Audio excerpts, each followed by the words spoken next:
Assalamualaikum warahmatullahi wabarakatuh. Saya Diani Afifah dengan NIM 19040401036. Di sini saya akan menjelaskan tentang kation dan anion.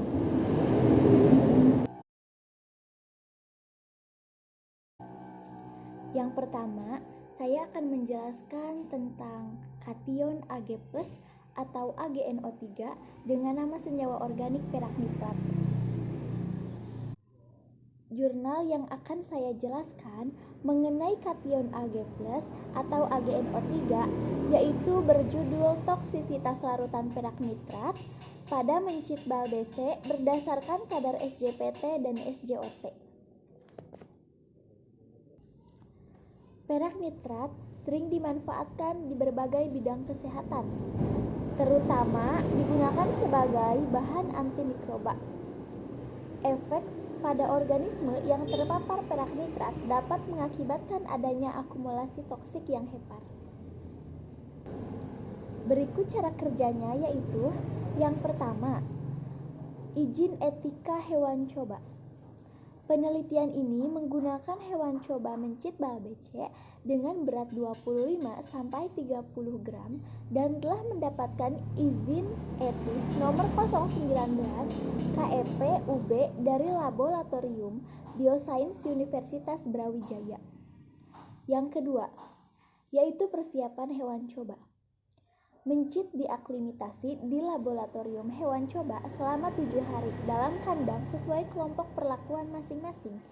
Hewan laboratorium, terutama rodentia, umumnya diberikan makan secara ad libitum. Hewan coba di laboratorium mampu menyesuaikan jumlah konsumsi pakan dengan kebutuhan asupan energinya. Yang ketiga, persiapan laboratorium perak nitrat. Laboratorium perak nitrat didapatkan dari pencampuran sediaan kristal perak nitrat dengan aqua steril sediaan 500 ml.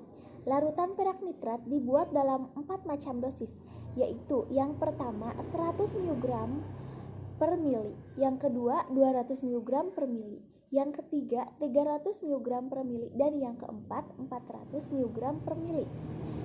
Dan larutan perak nitrat dihomogenkan dengan menggunakan magnetic stirrer. Setelah sediaan kristal perak nitrat dicampurkan pada ceriaan. Yang keempat yaitu perlakuan hewan coba.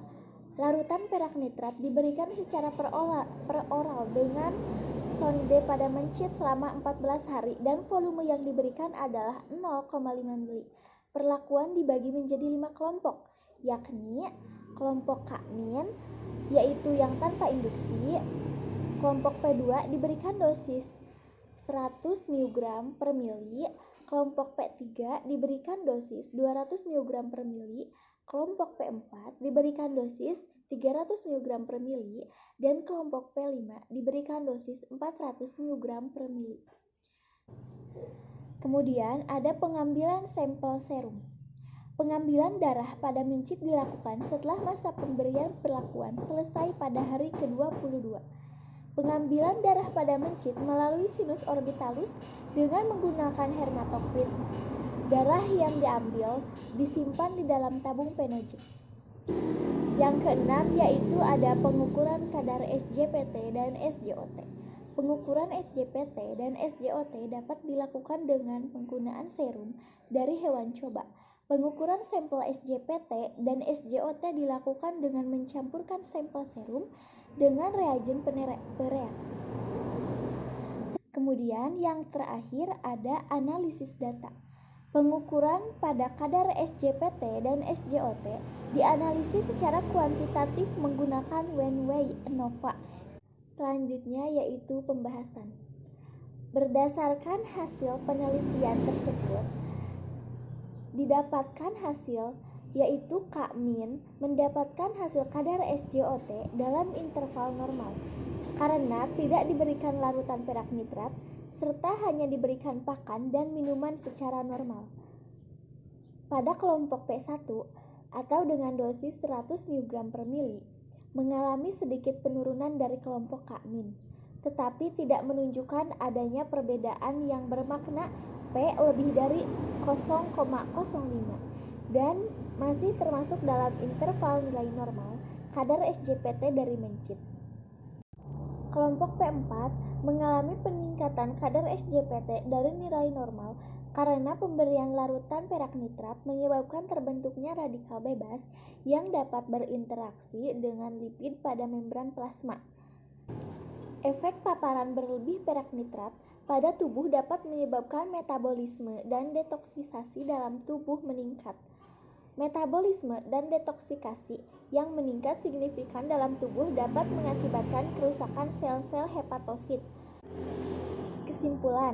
Kesimpulan yang didapatkan yaitu larutan perak nitrat dapat menyebabkan peningkatan kadar SJPT dan SJOT pada kelompok P4 yaitu 400 mg per mili dan volume yang diberikan 0,5 mili yaitu 200 mg per 0,5 mili sebagai dosis toksik.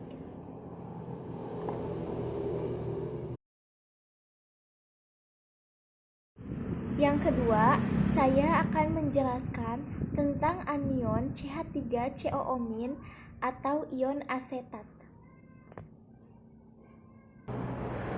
Jurnal yang akan saya jelaskan berjudul Synthesis of Vinegar Acid with Raja Uli Bananafil by adding bagasse water.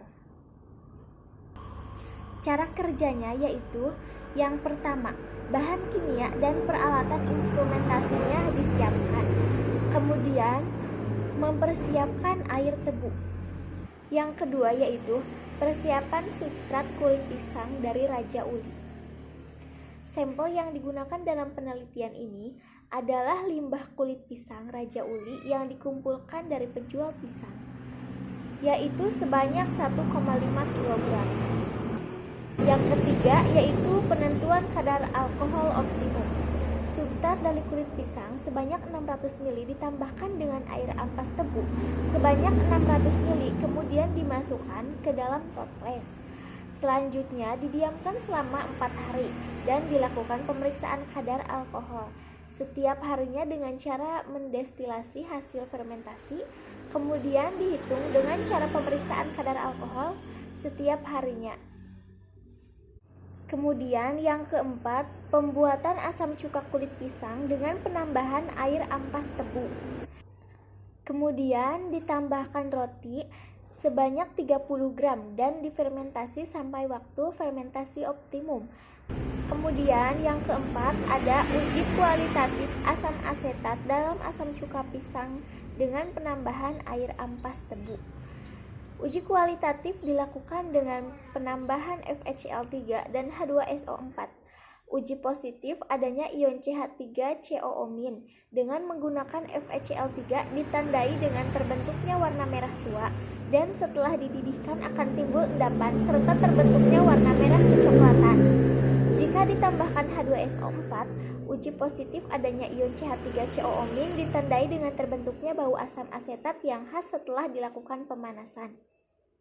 Kemudian pembahasannya, setelah dilakukan pada fermentasi, hasil fermentasi didestilasi pada suhu 70 derajat Celcius, yaitu suhu di mana etanol akan menguap sehingga akan ditampung pada Erlenmeyer dan selanjutnya diukur menggunakan alkohol meter.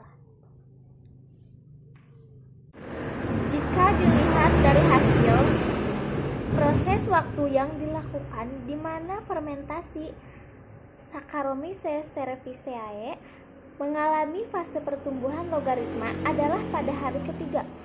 Sementara itu pada hari keempat telah terjadi penurunan alkohol. Hal ini disebabkan oleh beberapa hal, di antaranya beberapa nutrien habis atau telah terjadi penimbunan atas hasil metabolisme yang bersifat racun sehingga jumlah bakteri telah banyak yang mati. Uji kualitatif asam cuka dari pisang kulit Raja Uli dengan penambahan air ampas tebu dengan H2SO4 dilakukan untuk mengetahui adanya CH3COOH di dalam produk asam cuka yang ditandai dengan adanya bau khas asam cuka setelah dilakukan pemanasan. Reaksi yang terjadi adalah CH3COO- plus H plus Hasilnya yaitu CH3COOH terbentuk endapan di atasnya. Hasil uji kualitatif asam cuka dari campuran kulit pisang raja uli dan air ampas tebu dengan H2SO4 menunjukkan bahwa fermentasi hari pertama sampai hari keempat positif mengandung asam asetat.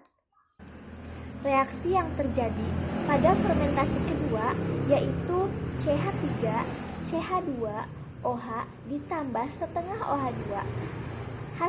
Hasilnya CH2CHO plus H2O, dan yang keduanya CH3CHO ditambah setengah O2, hasilnya CH3COOH. Setelah dihitung kadar asam asetat yang terbentuk, maka dapat dilihat bahwa hari ketiga adalah hari yang menunjukkan waktu optimum terbentuknya asam asetat, sehingga total hari yang digunakan adalah 6 hari, yaitu 3 hari untuk pembentukan alkohol dan 3 hari untuk pembentukan asam asetat. Kesimpulannya yaitu pisang raja uli dapat digunakan sebagai bahan pembuatan asam cuka dengan penambahan air ampas tebu sebagai suplai gula. Proses fermentasi terjadi dalam 2 tahap. Tahap pertama merupakan perombakan dari karbohidrat menjadi alkohol, dan tahap kedua adalah proses alkohol teroksidasi menjadi asam asetat. Optimasi waktu dilakukan untuk mendapatkan hasil yang maksimum. Optimasi waktu untuk menghasilkan alkohol optimum didapatkan pada hari ketiga dengan presentasi rata-rata 2,5%. Optimasi waktu untuk mendapatkan kadar asam asetat optimum didapatkan pada hari ketiga dengan kadar asam asetat sebesar 0,063 gram per 100 ml. Cukup sekian pemaparan dari jurnal kation Ag+ atau AgNO3 dan anion CH3COO- atau CH3COOH yang dapat saya sampaikan. Mohon maaf apabila banyak kesalahan. Wassalamualaikum warahmatullahi wabarakatuh.